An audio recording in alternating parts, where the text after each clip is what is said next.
अगस्त 2024 क़याम पाकिस्तान को 77 साल गुजर चुके हैं। इन 77 सालों में पाकिस्तान में बहुत से ऐसे वाक़यात हुए जिन्होंने पाकिस्तान को नाकाबिल तलाफ़ी नुकसान पहुँचाया, और इस पर सितम ज़रीफ़ी ये कि पाकिस्तान की अवाम को इन वाक़यात का इल्म ही नहीं था, और अगर था भी तो पाकिस्तान की अवाम इसे नज़रअंदाज करती रही। आज क्योंकि सोशल मीडिया का दौर है तो हालात इससे ज़रा मुख्तलिफ हैं, लेकिन वो वाक़यात आज भी हमें सुनने को मिलते हैं। आज की वीडियो में हम माजी के उन्हीं चंद वाक़यात के बारे में बात करेंगे।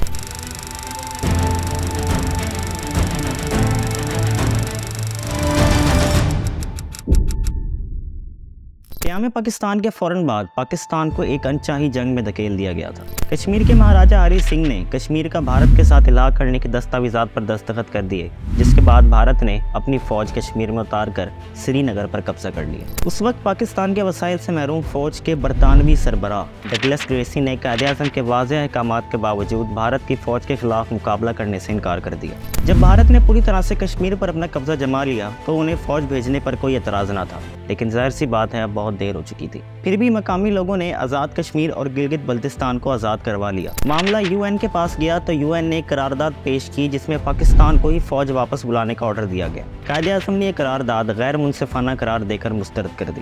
ताहम आपकी वफ़ात के बाद लियाकत अली खान ने करारदाद मानकर 1 जनवरी 1949 को फ़ौज वापस बुला ली। क़याम पाकिस्तान के बाद पाकिस्तान का कोई आइन नहीं था, इसीलिए 1935 के बरतानवी एक्ट को ही पाकिस्तान में नाफिज कर दिया गया। 30 सितंबर 1947 को पाकिस्तान यूएन का मेंबर बना। ईरान ने सबसे पहले पाकिस्तान को तस्लीम किया और फ्रांस में सबसे पहले पाकिस्तान का परचम लहराया गया।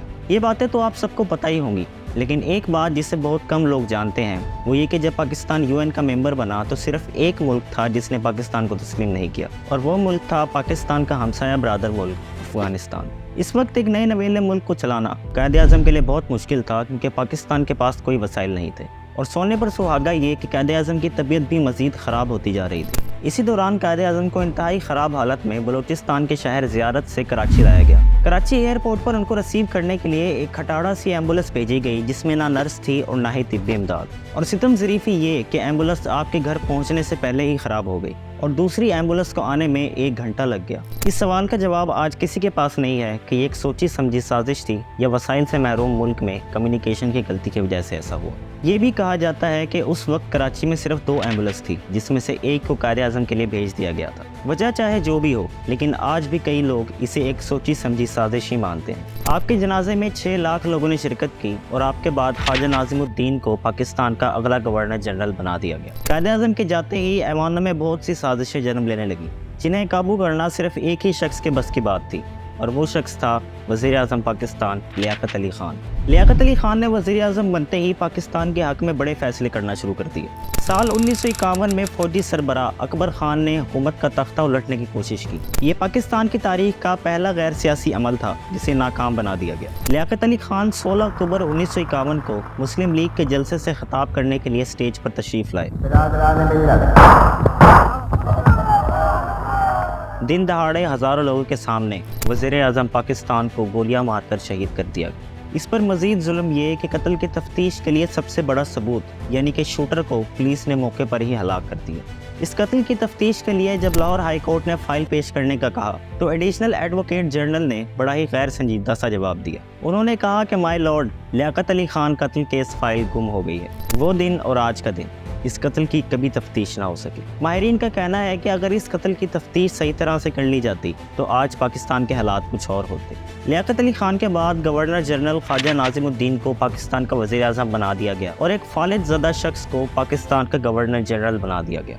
इस शख्स का नाम था मलक गुलाम मोहम्मद। गुलाम मोहम्मद एक ब्यूरोक्रेट थे और क़याम पाकिस्तान की जदोजहद में इनका किसी किस्म का कोई किरदार नहीं था। फालिज की वजह से इनकी गुफ्तगू किसी की समझ में नहीं आती थी। अभी तक पाकिस्तान को 1935 के बरतानवी एक्ट के मुताबिक ही चलाया जा रहा था, और इस एक्ट में गवर्नर जनरल के बहुत ज़्यादा इख्तियारात थे। गुलाम मोहम्मद ने इन इख्तियारात का हर जायज़ और नाजायज़ फ़ायदा उठाया। गुलाम मोहम्मद के दौर में पाकिस्तान में 2 बड़े वाक़यात हुए। एक ये कि बांग्लादेश में बंगाली ज़ुबान की हिमायत करने वालों पर गोलियाँ बरसाई गई, और दूसरा ये कि लाहौर में अहमदियों के खिलाफ चलने वाली तहरीक को कुचलने के लिए मार्शल लॉ नाफिज किया गया। ये लाहौर की सतह तक नाफिज होने वाला पाकिस्तान का पहला मार्शल लॉ था। गुलाम मोहम्मद ने अपने इख्तियारात का इस्तेमाल करते हुए 1953 में वज़ीर-ए-आज़म ख्वाजा नाज़िमुद्दीन को बरतरफ कर दिया और मोहम्मद अली बोगरा को वज़ीर-ए-आज़म बना दिया। 1954 में गुलाम मोहम्मद ने असम्बली तहलील कर दी। کیونکہ جو آئین بنایا جا رہا تھا اس میں گورنر جنرل کے اختیارات کو کم کر دیا گیا تھا، اور کہا جاتا ہے کہ ان سب فیصلوں میں غلام محمد کو جنرل ایوب خان کی حمایت حاصل تھی۔ غلام محمد نے ایک حاضر سروس فوجی افسر جنرل ایوب خان کو ہی پاکستان کا وزیر دفاع بنا دیا، اور یوں ملٹری اسٹیبلشمنٹ کی پاکستان کی سیاست میں براہ راست انٹری ہو گئی۔ غلام محمد کے اسمبلی توڑنے کے فیصلے کے خلاف اسپیکر قومی اسمبلی مولوی تمیز الدین نے سندھ ہائی کورٹ میں درخواست دائر کر دی، جس کے بعد اسمبلی بحال کرنے کا حکم دیا گیا۔ یہ 1955 میں دیا جانے والا ایک عارضی فیصلہ تھا، جسے سپریم کورٹ کے چیف جسٹس محمد منیر نے اپنے ساتھی ججز کے ساتھ مل کر کالعدم قرار دے دیا۔ یہ 5 رکنی بینچ کا فیصلہ 4-1 سے دیا گیا، اور وہ ایک جج جنہوں نے ان 4 ججز کی حمایت نہیں کی، ان کا نام تھا Justice Alan Robert Cornel. Pakistan کے حالات تو خراب تھے ہی، لیکن غلام محمد کی طبیعت بھی خراب ہوتی جا رہی تھی، لیکن پھر بھی وہ اقتدار کی کرسی چھوڑنے کے لیے رضامند نہیں تھے۔ جنرل ایوب خان اور سکندر مرزا نے انہیں زبردستی علاج کے لیے بیرون ملک بھیجا اور استعفیٰ دینے پر مجبور کیا۔ غلام محمد صحت یاب نہ ہو سکے اور خالق حقیقی سے جا ملے۔ ان کی وفات کے بعد 1955 میں سکندر مرزا کو پاکستان کا گورنر جنرل بنا دیا گیا۔ معلومات کے لیے آپ کو بتاتا چلوں کہ سکندر مرزا میر جعفر کے پڑپوتے تھے، وہی میر جعفر جس نے بنگال میں انگریزوں کو راستہ دینے کے لیے مسلمان حکمران نواب سراج الدولہ سے غداری کی تھی۔